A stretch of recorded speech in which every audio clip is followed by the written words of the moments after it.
तो MP board के कक्षा 10वीं के विद्यार्थियों, देखिए मैं आपको इस वीडियो में गणित का बेसिक मैथ वालों को यहाँ पर एक क्वेश्चन पेपर फुल सॉल्यूशन के साथ में बताने वाली हूँ। सारे क्वेश्चन आपके इम्पोर्टेंट रहेंगे जो आपको 75 नंबर में से 60 से 65 नंबर दिलवाने में आपकी पूरी मदद करेंगे। देखिए जिस तरह से आपको हमने संस्कृत के पेपर में क्वेश्चन बताए थे उसी तरह से आपको हम गणित में जो बेसिक मैथ वाले स्टूडेंट हैं उनको भी हम इसी तरह से यहाँ पर कुछ क्वेश्चन बताएंगे जिनके द्वारा वो 75 नंबर में से 60 से 65 नंबर आराम से कवर कर सकते हैं। तो चलिए बिना किसी डाउट के वीडियो को हम शुरू करते हैं और सारे ही प्रश्नों को समझ लेते हैं। तो देखिए पहला क्वेश्चन है और सारे प्रश्न हम बहुत ही सरल और सिंपल तरीके से समझेंगे। तो 12, 15 और 21 का LCM है, तो इनका LCM बनेगा आपका 420। कैसे निकालेंगे? तो देखिए हम इस तरह से इनका LCM निकालेंगे। यहाँ पर मैंने निकाल के रखा है पहले से। देखिए 12 का ये बनेगा आपका, ठीक है, 12 का ये 12 का इस तरह से निकलेगा। फिर 15 के गुणनखंड और 21 के गुणनखंड हमें निकालने हैं। तो LCM पूछा है तो LCM में लाओ सब, लेकिन जो तीनों में है, ठीक है, उसको हमें एक बार लिखना है केवल। तो ये दो बार है तो हम इसको लिखेंगे 2 की घात 2। 3, फिर इसमें भी 3 है तो एक बार हमने लिख दिया। गुणित 5 लिख देंगे क्योंकि 5 नहीं है। इसमें 3 है हमने लिख दिया। गुणित कितना आएगा? 7। तो हम गुणा करेंगे तो 420 आएगा। ठीक है, चलिए इसके बाद में अगला क्वेश्चन, द्विघात बहुपद x² plus bx plus c के शून्यकों की अधिकतम संख्या होगी। तो देखिए 3 तक आपका सिलेबस है। रैखिक बहुपद, रैखिक बहुपद में शून्यकों की संख्या 1 होगी। द्विघात बहुपद में शून्यकों की संख्या 2 रहेगी और त्रिघात बहुपदों में शून्यकों की संख्या 3 रहेगी। यदि घात भी पूछा जाए तो इसी तरह से घात रहेगी 1 घात, और द्विघात में 2 घात रहेगी, त्रिघात में 3 घात रहेगी। ठीक है, चलिए तीसरा प्रश्न है, जब b1 बराबर c1/b2 हो तो समीकरण निकाय a1x plus b1y plus c1 is equal to 0 तथा a2x plus b2y plus c2 बराबर 0। तो इसमें आपका हल कौन सा होगा? तो देखिए 3 कंडीशन आपकी रहेगी, ये 3 कंडीशन ये वाले। ठीक है, जब कंडीशन आपकी ये वाली बनेगी तो इसमें एक आदित्य हल होगा। जब कंडीशन आपकी ये रहेगी तो इस कंडीशन में कोई हल नहीं, और जब कंडीशन आपकी ये रहेगी तो इसमें अनंत अनेक हल। तो हमारी कंडीशन कौन सी है इसमें? ये वाली। तो इसमें अनंत अनेक हल पर आपका सही आंसर रहेगा। ठीक है, तो इसके आंसर आपका दा होगा। चलिए चौथा है, द्विघात समीकरण x² plus bx plus c बराबर 0 इज इक्वल टू नहीं है 0 के 2 भिन्न वास्तविक मूल होंगे यदि b² माइनस 4ac बराबर 4ac बड़ा है 0 से। ठीक है, पांचवा है, समांतर श्रेणी 6, 9, 12, 15 खालिस्तान डेडेस का प्रथम पद तथा सार्वंतर। प्रथम पद यानी शुरू का पद कौन सा? इसमें 6। सार्वंतर हम कैसे निकालेंगे? तो देखिए सार्वंतर हम a2 में से a1 घटाएंगे। तो a2 कितना है? 9, a1 कितना है? 6। तो घटाएंगे तो 3 आंसर। तो सार्वंतर क्या हमारा d इक्वल टू 3। नाम रख के पूछे, देखिए 2 आंसर इसमें अधिकतर बच्चे कंफ्यूज होते हैं। कोई बच्चे इस पे टिक कर देते, कोई इस पे टिक करते। अब उनको समझ में नहीं आता कौन सा आंसर सही है। देखिए यहाँ पर समझे आप, क्वेश्चन में पहले क्या पूछा है? प्रथम पद। तो प्रथम पद कौन सा है? 6। तो किस में है सबसे पहले 6? तो 12 नंबर के में है। फिर सार्वंतर पूछा है, सार्वंतर हमारा कितने निकल का है? 3। तो दूसरे नंबर पे सार्वंतर कितना है? 3। तो इसमें है आपका, तो ये आपका राइट आंसर रहेगा। ठीक है, तो इस तरह से आपको कंफ्यूज नहीं होना है, प्रश्न के अनुसार आंसर को करना है।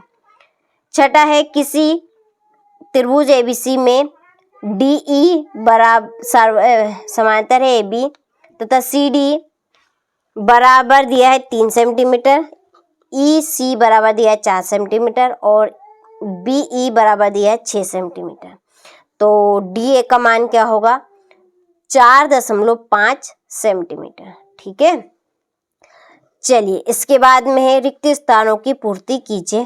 पहला, यदि रेखाएं समांतर है तो समीकरण युग्म का कोई हल नहीं होता।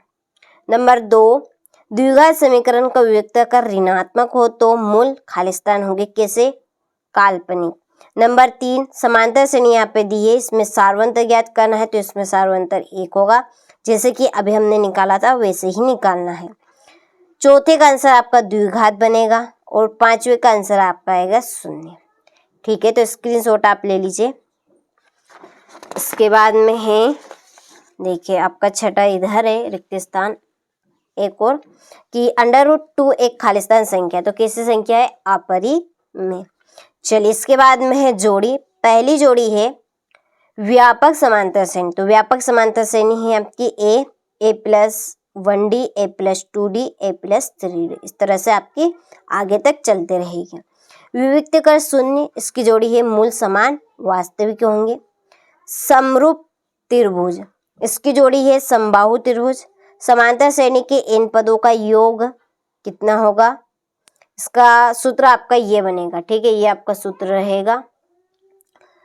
विविक्तकर ऋणात्मक, इसकी जोड़ी है अधिकल्पित और a2 बराबर 13, a4 बराबर 3, तो इसका आंसर होगा आपका d = -5। सार्वंतर निकालें, a4 में से a2 घटाएंगे। ठीक है, चलिए इसके बाद में है एक वाक्य में उत्तर।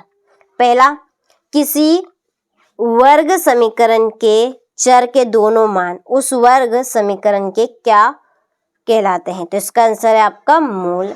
नंबर 2, द्विघात समीकरण ax² + bx + c बराबर 0 के लिए विविक्तकर का सूत्र लिखिए, तो इसका आंसर है d बराबर b² - 4ac। नंबर 3, यहाँ पर समांतर श्रेणी दी है, पूछा गया है समांतर श्रेणी है या नहीं, तो ये आपका नहीं। नंबर 4, समीकरण ax² + bx + c बराबर 0 में जो b² - 4ac है, इसे क्या कहते हैं? तो इसे हम कहेंगे विविक्तकर। नंबर 5, क्या x + 1 की होल पावर दी है 2 बराबर 2 ब्रैकेट में x - 3 द्विघात समीकरण है, तो ये आपका हाँ है।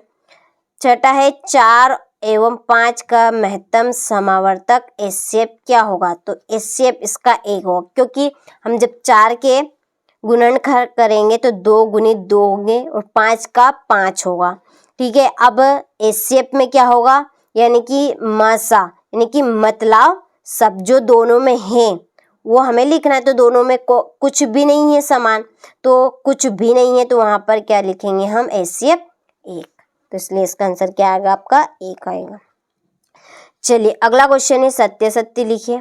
पहला, दो आकृतियों के आकार असमान होने पर वहां समरूप आकृतियां कहलाती है, तो ये आपका असत्य है। नंबर 2, x² - 4x + 4 बराबर 0 के मूल बराबर है, यह आपका सत्य है। तीसरा है समांतर श्रेणी के पद सदैव बढ़ते क्रम में होते हैं, असत्य। नंबर 4, b² - 4ac बड़ा है 0 से हो तो मूल बराबर है, तो असत्य। और आपका पांचवा सत्य रहेगा और छठा असत्य, क्योंकि द्विघात बहुपद में बहुपद की घात कितनी होगी? 2 होगी पर, लेकिन यहाँ पर 3 है, तो ये आपका असत्य है। चलिए इसके बाद में आपका क्वेश्चन नंबर 6, यहाँ से आप इन प्रश्नों के स्क्रीनशॉट ले लीजिए। ठीक है, और अभी तक आपने एप्लीकेशन के लिए कांटेक्ट नहीं किया है तो डिस्क्रिप्शन में आपको नंबर मिल जाएंगे। यदि डिस्क्रिप्शन में नंबर नहीं मिलेंगे तो आप चैनल पे जाएंगे तो चैनल आर्ट पे आपको मिल जाएंगे वहाँ पे नंबर, तो उन नंबर पे आप कॉल कर लीजिएगा। कॉल करने के बाद आपको पूरी जानकारी मिल जाएगी। ठीक है, ये आपका क्वेश्चन नंबर 16 यहाँ से, और इस क्वेश्चन पेपर की भी आपको वहाँ पर PDF मिल जाएगी। ठीक है, चलिए तो आपने सारे क्वेश्चनों का अच्छे से स्क्रीनशॉट ले लिया होगा, तो अच्छे से तैयारी करिए ताकि आप सभी 75 नंबर में से 60 से 65 नंबर आराम से कवर कर सकें। चलिए तो कंप्लीट कीजिएगा।